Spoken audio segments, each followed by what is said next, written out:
Okay, so till Japneet joins, why don't we start introducing ourselves? Guys, my name is Tanya and I work with the IR team at TC Global. I have myself studied at London School of Economics, but long back, I graduated in the year 2013. We have relatively newer graduates with us. Over to you, Rahul. Please introduce yourself, followed by Jigyasa and Japneet. Let's go. Hi guys, I've studied in the Loughborough University. I was there in 2016, 2017. I pursued an MSc in sports management, and after that, I worked in the UK for a year, and I've come back to India, and I'm working with TC Global now. So, Lovely. Awesome. Over to you, Jigyasa.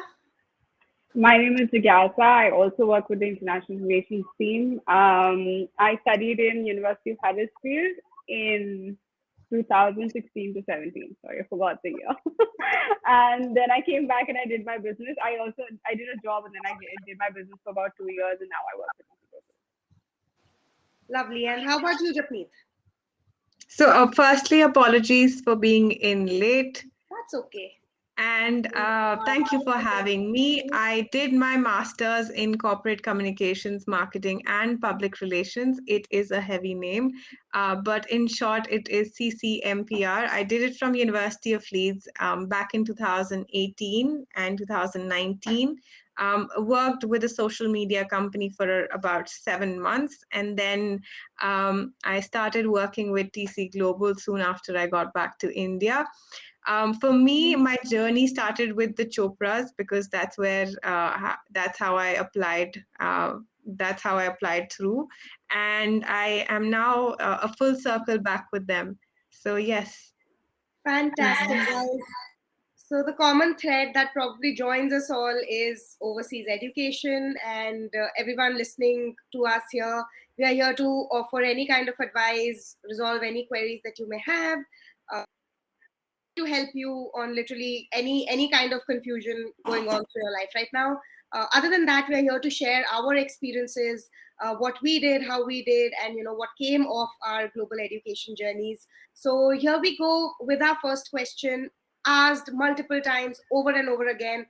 What is your big key takeaway from overseas education? Jigyasa, go for it. You don't have, you have overseas education, you have overseas living experience. So I believe I would love for you to, shed some light on what's your biggest and your key takeaway from this experience. I think if you see overseas upbringing is very different from overseas studying. Like other people don't see a difference in that because overseas upbringing means you were with your parents and you were a dependent while they were working. Whereas being an overseas student means you pack your own bags and you go to another country by yourself and you try to figure it out. So although I had been brought up in boarding schools as well, it is always a new experience when you do it all by yourself to go and actually do that. So my biggest takeaway would be that I think it taught me a lot about just being by myself and understanding that no matter which city you go to and which year you go in, it's always going to be something new that you have to adapt to. So that adaptation never changes, like people think that, oh, if you've studied once abroad somewhere, the next time you go to another city, it's going to feel the same, or you're going to it's easier because you understand adaptation, but it is always going to be a different kind of adaptation. And I think that's really important. Being open to the fact that that's how it's going to be, and you have to have a whole new experience. Yep. Sorry, am I audible, guys? Yes. Great. Adaptation was something very, very similar for me. Like having studied away from home for a good part of my life, I realized that adapting was something I encountered at every stage of life, whether I was studying in India away from my Indian city, my home city, or moving abroad. The biggest difference was a cultural adaptation in that sense. From moving from let's say Jaipur to Delhi was a little bit simpler than moving from Delhi to London. So in that sense, yes, definitely my biggest key takeaway was learning to live as you go and wherever you go. Japneet and Rahul, you guys are young, did these interesting courses. what Jagmeet, I know for sure, like you've studied a very, very interesting, degree. What was that one thing you took away from it? For me, this was my first experience of being away from family. So I definitely, unlike, Jigyasa, she has been brought up at different places, but kind of relate to her because the sense of clarity and the sense of, having so much independence, freedom is something that I definitely took from that experience. I definitely understood more about myself. It was about a clarity on my own self. So that is something that I took away, and the biggest learning for me was that, because when you're there, you're out there by yourself, you have to enjoy your own company, definitely. And one quote that I love is that if you're alone and you're lonely, then you're in the bad company. So you're all by yourself. You have to love yourself. You have to do everything yourself. That's the first thing that you have to learn. So that, I think, all these experiences teach you, and make you understand more about yourself. So there's a lot more clarity on what you need in even in terms of your career, in terms about what you want to do in, the next 5 years. 10 years is too long to say, but definitely 2 3 years after finishing your course, where do you see yourself? So there's more sense of clarity on, a lot of things in your life. Speaking of that sense of clarity, Jagmeet, how do you make that choice, right? What program do I need to study? What curriculum is appealing to me? How do you make that choice, Rahul? You studied sports management at Loughborough. Motivated you to, sort of take up that decision? A and B. We have a question actually from the audience that someone, Ritvik, is confused between a BA or an LLM or an MBA. Whatever, he's given his profile. I will come back to Ritvik eventually, but I want to understand, like, what was your mindset, Rahul? Rahul, can you hear us? I can hear you. Can hear you. Okay, Rahul, So, so what was your um, mindset when you actually made that decision for yourself? so I think for me, I international business, but at the end of the day, you want to study and you want to pursue a career that you're passionate about. So you basically want to work in a field where that interests you. So it's not only about earning the money, but you also want to earn money doing the right thing, the thing you to, I mean, wake up and work every day. So that's why I did sports management. I chose it. It's been my passion. I was a football player from, I've played abroad as well. I've been playing from the age of 4, so this is definitely something that always intrigued me and always something that I've wanted to pursue in my life. So that's why I chose sports management. Any And other again, I input believe from Jagmeet and Jigyasa? I'm so sorry, Rahul. Did I cut I you in think between? I'd want to add, like, so if Sure, any go ahead. student is looking at for an undergraduate course, it's better for them to look at something a little more generic, and then you can go towards specializing in some master's Specialization. degree, because then it Yeah. opens up more opportunities for you and you're not restricted to one field. So Having, and correct me guys if I'm wrong, having an end goal and then backward integrating your degree to that end goal is a relatively like good idea in terms of choosing your master, especially, right? Like, if you know, like, so for answering what Ritvik just asked, that I'm doing a BA LLB and I'm confused between LLM or an MBA overseas, right, Ritvik? So uh, what is it that you want to truly achieve from your masters? You need to figure that out. Where do you see yourself? Do you Yeah. see yourself Yeah. practicing law or studying the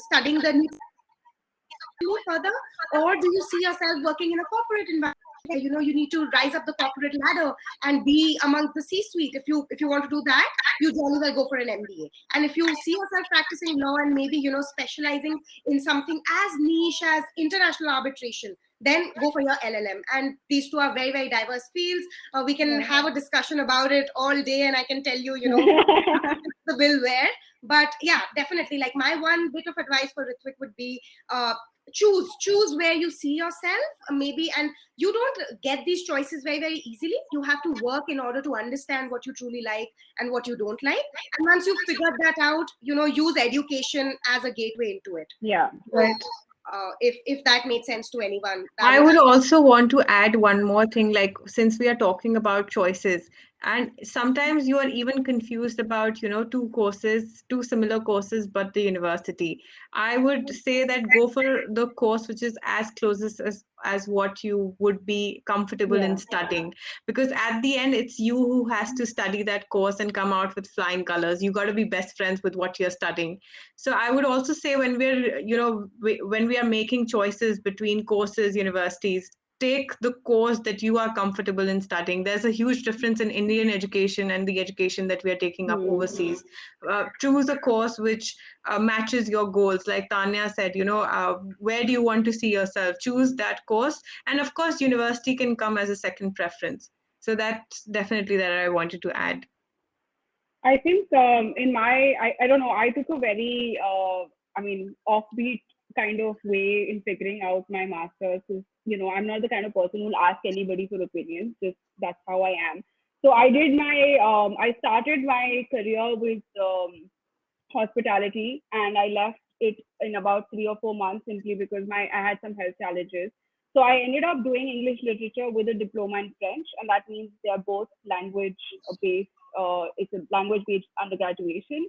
But then during my undergraduation, I realized that I genuinely loved helping founders found their companies, and I loved. It started with something as simple as actually an education fair that happened with US that they did it in India, and I just interned with them. So I ended up interning in a lot of marketing jobs, and I ended up making that into.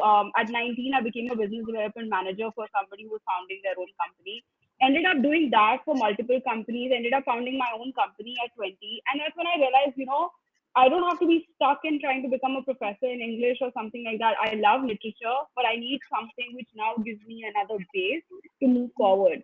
And I mean, a lot of Indians think that MBO is the only way to make that stepping stone, but it's not. So I did marketing communications simply because I liked creating content, I liked communications, and I loved marketing. So I did my masters in that, and I think it went great. Nobody comes back to me and says that you can't work in business, or you can't work in a corporate, or you can't found your own company because you've not done an MBA and you have a base in English literature. Like, it does not matter. It's what you picked up along the way and the experiences that you picked up along the way that actually truly matter. And like Japneet said, you have to be best friends with what you like. So if I ended up doing an MBA, I would probably hate it simply because I don't like finance, you know? So I didn't Yeah. want to do that. And I loved what I was doing. I had PR, I had marketing, and I had communications, and I loved it. So it kind of works out really well if you do that. Right. So moving on, we so Sangeeta and Araditya, your questions can be taken up by our relationship managers.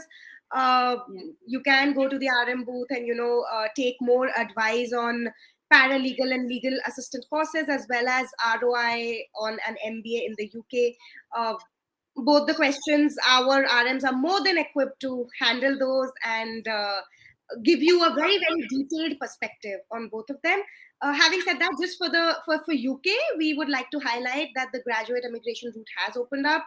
So pursuing any kind of postgraduate studies in UK, or even for that, it will allow you to stay back sort of for 2 years, work, explore, and gain that experience that you're required. I'm not going to comment on the return of investment because it completely depends on the kind of job that you get and the kind of money that you'll make, which is not in my hands. But the route has opened up. Yeah. So, and for everything else, we have our RM booth ready. Please go to our RMs and seek. Actually, can I just add on to the ROI bit? Absolutely. ROI does not always mean money. I know that a lot of Indians go outside to study, and we know that because we work in that industry. But ROI does not necessarily mean that in the next two Financial. years, you're going to end up making the same money as somebody Right. else, or like you recover that money or whatever. Um, if you do a reality check, everything is so competitive that you probably not. Okay, let's be honest. But Yeah. the thing is that it gives you an edge. It helps you recognize who you are as a person, like Japneet also mentioned before, and it gives you a lot of skills that you would have otherwise not been able to pick up. So that experience is not something that is quantifiable all the time, and which you should be adding. It adds a lot to your personality and who you are. So Right. if you consider that in ROI, the ROI is great. and you Right. should definitely have that experience in your life. Right. Just to sum up Yes, what Jigyasa said, ROI doesn't have to necessarily be quantitative. It yes, definitely can be qualitative. So the Right. transformation that you see in yourself after having that exposure, that's something that I think would count as an ROI. And your parents would be proud of that ROI more than the investment that they've put in your education. So yeah, yeah. a Is, great point. this also takes us to this question, right? Like this ROI and the tangibles and the intangibles that come along with an abroad education. We're talking about it in such great like enthusiasm. But my question is, the new normal is not is not allowing you to probably study a lot of hybrid learning. Uh, Japneet, I know for sure, like you've done hybrid model much before it was introduced because of the pandemic. So can you throw some light on this hybrid model and what are your key takeaways from it? Right, right. So I did have the opportunity to do like a hybrid thing even before the pandemic, and I never thought that this is going to be the new normal later on. But yes, because so there when you're going and there will be different courses in marketing, and there will be modules which are clubbed together. The universities would club a few modules together so that classes can be taken together and combined. So when the classes become huge in number, we used to have those classes online. The professors would prefer to do that online rather than doing it huge numbers.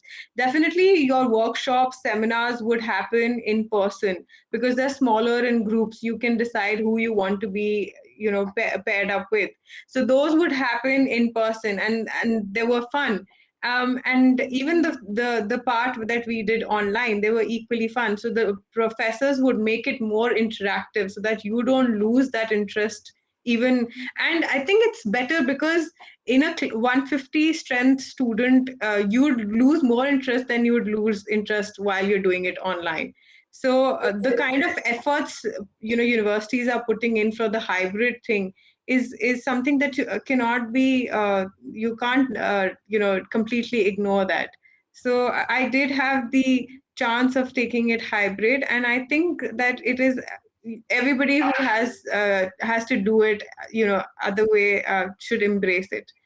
Which Can brings us to a I very interesting question Kalpana has raised. Is networking possible in the hybrid? can I actually address this? Absolutely. Yes, Sorry, can I please. actually address the last question just to not break the flow of what Jitneet was saying? I actually did my undergraduation, and at that point of time, I did it from distance learning, not even an online thing. There was no concept of online at that point of time. It was just that either you went to college or you didn't, and because of my health issues, I couldn't. So I did my whole English literature degree from distance learning. And now it's completely different. We're doing this event online. And Tanya, you've joined the company online. And I still feel like there is such a great connection. So that question that Kalpana has asked about networking, I feel like maybe you're not able to get that experience of, let's say, going abroad at this point of time, or that's something that you're choosing not to do. But that platform or that university or that course is opening you up to the opportunity to meet like like-minded people, and that group of people and coming towards something, like even in a company now we see it, right? Within our own team, we know we're working towards something and we're all very similarly minded people, and it really helps us bond. So that networking and that bond is also something that contributes to your personality overall. And if it's positive, it will be really positive. If it's negative, it will be really negative. So it doesn't matter where we're sitting today, we are also able to bond over this one particular thing which is bringing us together. And I feel like the same thing can happen while you're studying as well. Although you don't get those physical experiences, that's fine. I I guess think we when all you have say to adapt. when you say networking when you say networking in the hybrid world, it would be, I mean, if you consider the fact that after your 1 year of university you go back to your respective countries, everyone is back, but if you're still able to hold that bond strong, Yeah. that is your networking. So we've basically seen it even with my cohort. I mean, we still have groups, we still meet up online, we do it once a month, but we still have been able to keep in touch. So yeah. Yeah, just instead of those physical career fairs, you'd have it online. It's as smooth as, being there physically, standing in queue to meet your desired company that has come to, have a chat with you. It's as smooth, and I think it's easier networking in a Actually, hybrid. I feel like it's easier because I used to get really Yeah, lazy get out of my apartment and just be like, Yeah, okay, yeah, who's gonna go till there? Theek hai, something's happening. We'll go when it feels like it's really important. right. So, and then the chances of you opening up something and wearing a nice shirt and just shorts underneath is it's much more probably safe in your mood than the other rest of it. So there is convenience to it as well. So True. whoever is listening to us, guys, your life is made easier, basically. So get on your networking game. It doesn't matter, physical, not physical, hybrid model. Anyway, is here to stay. So Yeah, might as well make the most of it because, yeah, like Bindu ma'am often used to say that they have spent so much money in building this infrastructure to right. facilitate hybrid learning that it's not going to go anywhere. Yeah, It's Yeah. not going to go anywhere. And with the advent of distance learning programs, like you said, Jigyasa, when I went to college, distance learning was frowned upon, and now Yeah, it was frowned upon when I did it also. we have Coursera and Udemy and edX and Emeritus and like Great Learning and all of these great platforms that have come up, and distance learning and specialization has become the need of the hour. So Yeah. we are definitely in for a different education setup altogether. Yeah. Which takes me to my next question. My folks who have recently graduated are going to throw some light upon it. Uh, Plagiarism, right? We keep talking about it in all our presentations. Like, plagiarism has a slide, it has a spot with a big no on it. What is plagiarism? Japni, decode that for us. Rahul, I want to understand what can you look out for while you're submitting your projects to make sure it's plagiarism free. Yeah. So go for it, youngies. So, what is plagiarism? Copy pasting, in a simple word, if I have to say, is copy pasting and submitting your assignment. That is, your software will, the Turnitin software that universities mostly have, that they will scan and it will say this is copy pasted and hence you have failed your assignment. That is as simply as I can put what is plagiarism. When you are taking somebody else's work and trying to put it as your own is plagiarism. If you're not referencing or if you're not citing somebody's, if you've taken some quote or if you've taken some bit of information and you're putting it in your assignment, and if you're not referencing or citing it, then that leads to plagiarism. So And also, plagiarism, Jasmeet, yeah. sorry, please, what is referencing? Could you throw a little bit light on? Yeah, so when you're taking something from somebody's piece of work, you should refer to whose work and when they have written. Supposedly, if it's a quote or if it's something that it's an expert that you're taking from, you should just refer to that so and so person said this, probably in an interview or something that they were talking about. So that is referencing. That is what we call referencing. This is very important part just to avoid plagiarism. Universities do give a lot of help and support initially, just initially also, especially Indian students. We are not very used to we're not used to referencing and citing in our assignments at all. The universities, and even if you are a TC Global student, trust me, before you go, we'll tell you about everything from scratch, that this is what you not have to do. So yes, and my colleague here, Rahul, will want to add that you'll see a huge difference in your first assignment and Yeah. last assignment. That's true. So, I mean, every course that you take up, whether it is a sports degree or if you are doing a marketing communication degree or anything altogether, you will have a subject called research methods. Yeah. So, in research methods, it's kind of your first assignment that you do, and they kind of they explain to you how important referencing is. So, it's basically not taking others' work and claiming it as your own. Basically, that's what it is. And I think there are a lot of softwares now that have come up, like Mendeley, and you can also cite on Word itself, which kind of gives you. I mean, it's not that hard, but you just have to get used to it. So that's why you'll see the difference from your first assignment to the dissertation that you actually submit. In terms of Turnitin, once you submit your assignment, it actually tells you the percentage of Yeah, plagiarism that you have on the particular assignment that you've written. I think this is specific to every university. My university used to cap it at 8%, so you're allowed to have 8% of word to word content. So it's important to rephrase whatever you're writing as well, so that it Yeah. appears that you are actually researching, and then you're coming up with ideas based on the research that you're doing, and it's Well, not. also, Yeah, if you're rephrasing, we're very smart. This Gen Z is very smart. Don't go on softwares like Spinbot and just pick up a paragraph and just click a button just to rephrase that. Guys, put some effort. That don't do that. So yeah. Okay, great. That was Can I add to very that? useful advice. Yeah, yes, I was coming to you. Sorry.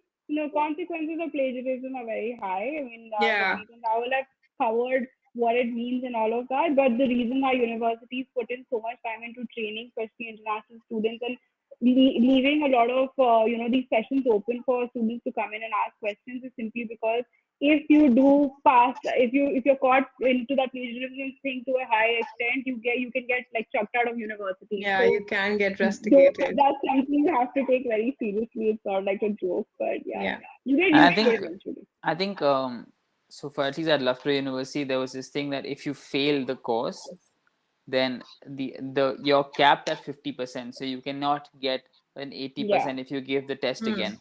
You're capped at Mm. 50%, so even Yeah. if you get 60, you're capped at 50%. So I But think I that's. think, yeah, every university, again, capping is there for sure. But after a point, after a few warnings, they will take a strict action on you. I mean, Yeah, yeah, so this is only for maybe once.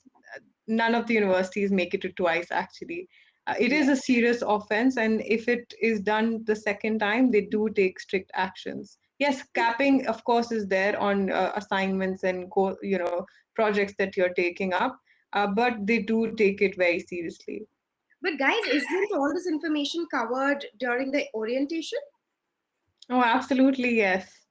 Right. Every it is. bit is taken care of in the orientation. So that is why I would definitely, and anybody who's listening to us will all agree that you shouldn't be missing out on your orientation. I That's actually where, missed my orientation.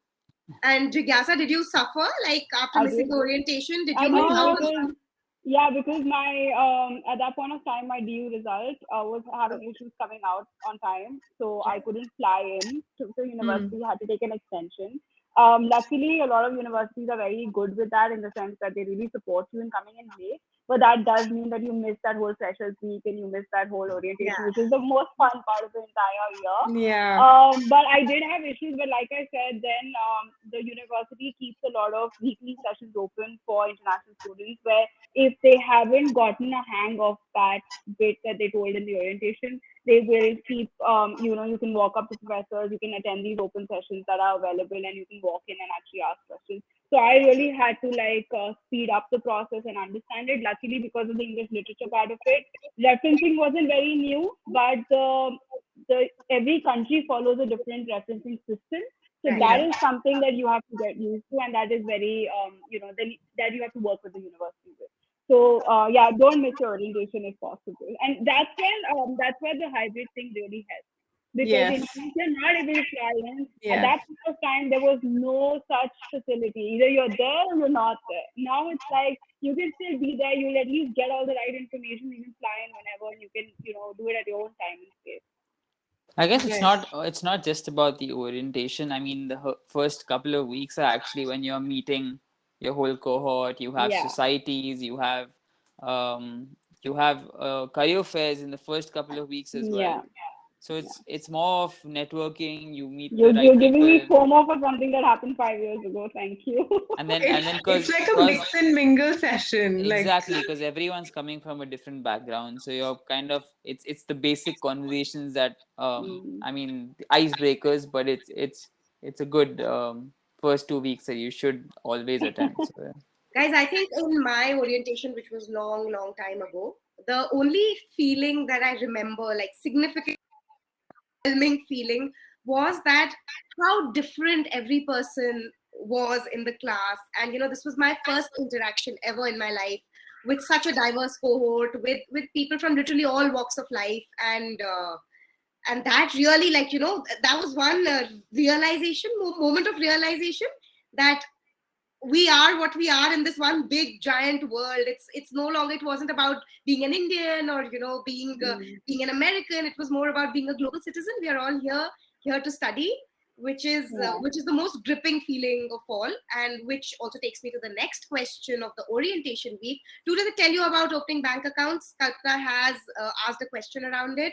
How long does it take to open a bank account? How easy is it? And what do you do? Anyone can pick this up. It's pretty simple. I mean, your options are also quite. I mean, all students kind of go to either Barclays or they go to Santander when you're in the UK. I mean, Yeah. most students, Right. and it literally takes less than a week to open a bank account. All you have to Yeah. go and you have to show your proof of education. So you need a letter from the university. You need your ID. I think you need the residence thing that you guys, the Yeah. residence permit. BRP. Yeah, Your BRP. BRP. BRP. Yeah, you need your BRP, and it's a pretty simple process, very Bless straightforward. you. So yeah. Yeah, I think also that's where I would say that in case, yeah, like you said, there are some which are very student friendly because they work very closely with universities. They have their own ATMs, etc., inside the university most of the time. Yeah. But at the same time, the best thing to do, especially if you're missing orientation and stuff like that, is to make use of your international office because your Right. international office is dedicated and built to help you through these kind of challenges, and they will kind of guide you through what is the best option. I mean, in my case, I already knew which one because we had an account there, so I went for HSBC. But I saw other students doing that and it took them less than a week. And the international office, because they have to write you that letter, it also makes you feel very secure. You're not just like this loner going out there and trying to experiment things on your own. It's like you are backed by a university who has these relationships in your own town, so it kind of makes Yeah. sense. Right. Tanya, your video is gone, at least for me. Is I it? can see her. I can see her. Oh, Yeah. okay. It's gone for me. Okay. Me too. Okay, great. So this was, and did you guys please tell me you guys shut your bank accounts before coming here? Yes. I Yes. didn't. Please, whoever is listening to us, do not forget to put your account on zero balance and then come. We have a question by Taha here. How can I find accommodation in Cambridge? Um, anyone wants to pick that up? It's Can not. I take that? Please take it up. So I've actually done a very detailed video on this on YouTube, so it's just like one of my favorite topics. I think when you're when you're looking for accommodation anywhere, this is first of all go to Google dot whatever that city is or the country is, like co.uk, because that's when you find like the right kind of searches. It's a local search then, and look for something. You have Google Maps. Look for something nearby. First source should always be the university. So if they have accommodation there, they will also always have a blog or something. Like Yeah. I was a student ambassador, so as students and we write our experiences about each and every single accommodation, whether that is private or the universities, and the university does publish these unbiased. So whatever you pick for your own thing, understand what it means to have a studio, understand what it means to have an ensuite, understand definitions first, because otherwise you'll get so overwhelmed looking at accommodation, you'll be like, what the hell does this mean? I don't know if I'm allowed to use that, but you'll get so overwhelmed. So don't do that. Understand what these terms mean. What does it mean to have a flat?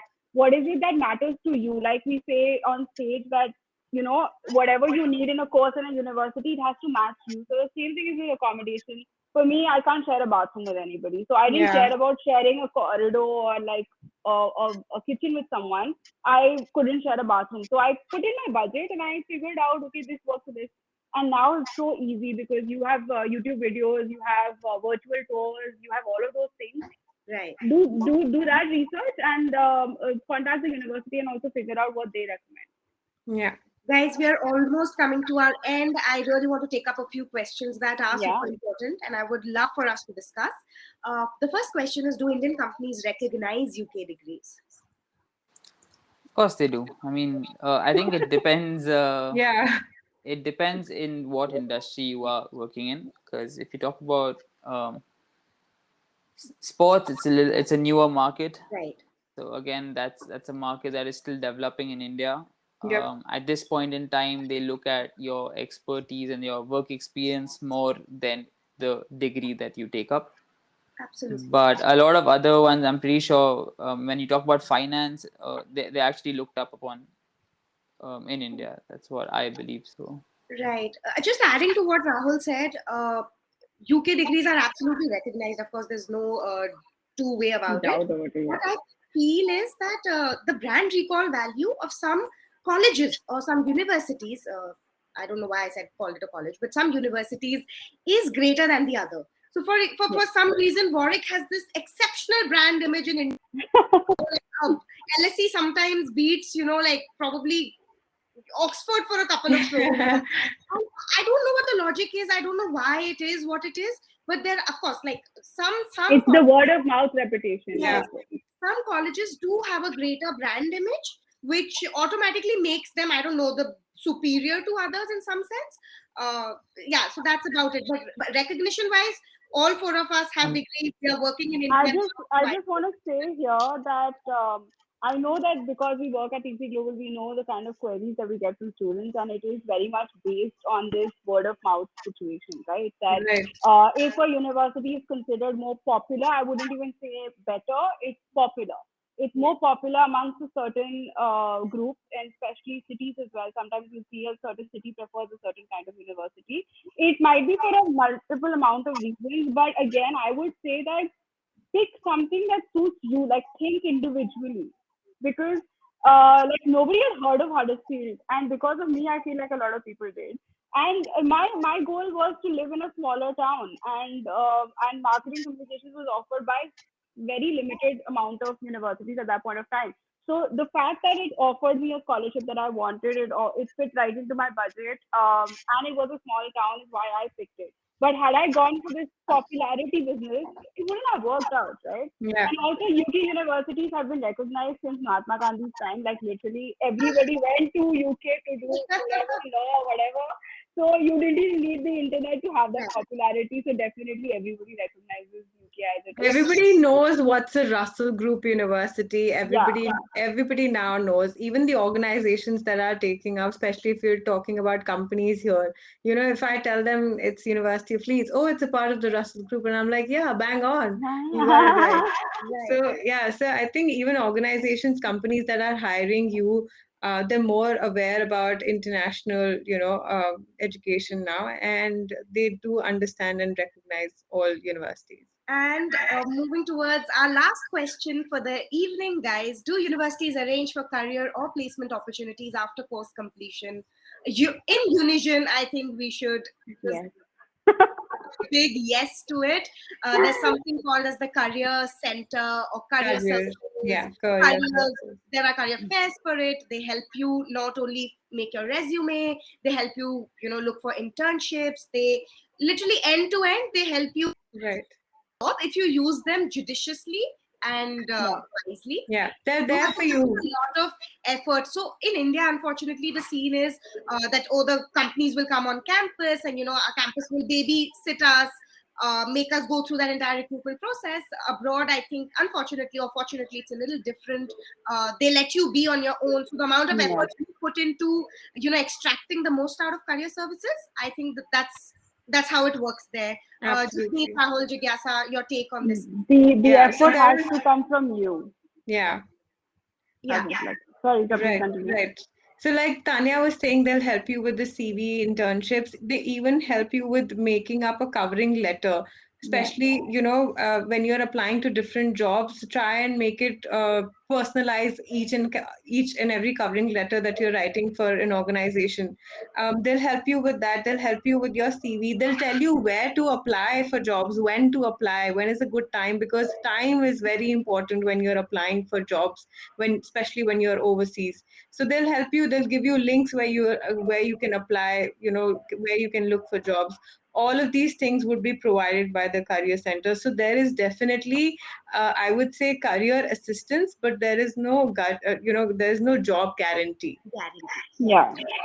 So I on don't think, that yeah, note, no, yes, no, no Rahul, go for university. it. Neil. Go for I it. think most universities don't take the responsibility of handing you a placement after your course. But I think they are supportive in everything else, from literally creating your CV to helping you with any small question you have, to Yeah. what companies are actively hiring at that moment in time. So it's pretty helpful, I would say, in terms. And every university is actually They're super nice. Even if yeah. you have 10 edits on your CV, they're going to help you till the time they are satisfied. They, one, are satisfied, and next, you are satisfied. Right. So, yeah, they're super helpful, very supportive. Make the most of careers, And now you career have the choices. post-study work visa, so there's not. Absolutely, absolutely. How can we I forget that? I got stuck with the Brexit thing at that point of time, so Yeah, that's not a career placement problem or your personal problem. But now there is opportunity, and now things have been sorted. So I think people should really Absolutely. make most of that.